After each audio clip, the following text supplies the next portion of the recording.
your weather alert forecast. Good evening, John filling in for Jen tonight. We all know that it gets hot in July in Nebraska, but we might be pushing the envelope over the next couple of days as we're going to be seeing some very excessive heat index values, and that could cause some heat stress or related issues. So if you're sensitive to the heat, be prepared to take some precautions.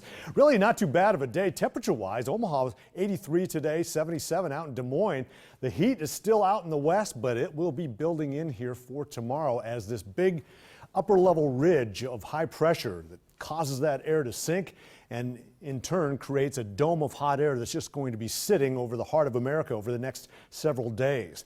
Question is, how hot will it get? Actually, that's almost a moot point for us.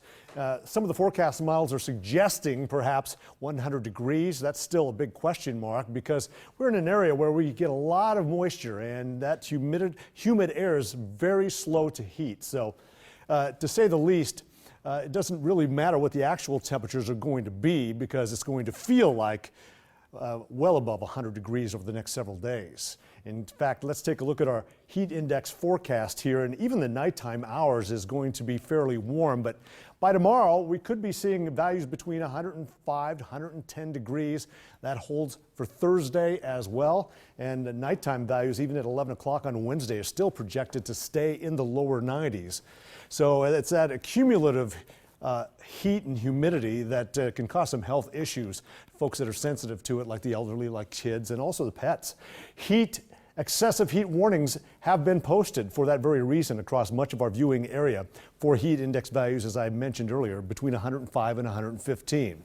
Well, the clouds still around the metro area, but they'll be thinning out as those showers, thunderstorms that came here through this morning have now pushed into extreme southeastern Iowa and are exiting the region, and it looks like it's going to be a quiet evening. There you see clear skies through the middle part of the state, and that's where they saw those 95-degree readings out there. In fact, here's the demarcation line between the hot weather and the cooler temperatures across our area.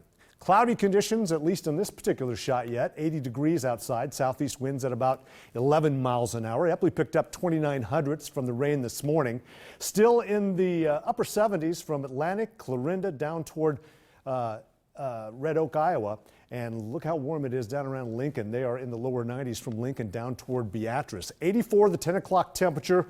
Morning readings only falling into the upper 70s. Lunchtime will be in the lower 90s and heating up into the mid 90s at least by tomorrow afternoon. Here's a look at your forecast for the metro. 77 tonight. Skies gradually clearing. We'll see sunshine tomorrow. Very oppressive heat index values. 97 the actual temperature, and we'll be in the upper 90s again on Thursday and Friday and also Saturday as well before a cold front may trigger some late night thunderstorms on Saturday and some cooler air though for the beginning part of next week with additional thunderstorms on Tuesday. We'll be right back after the break.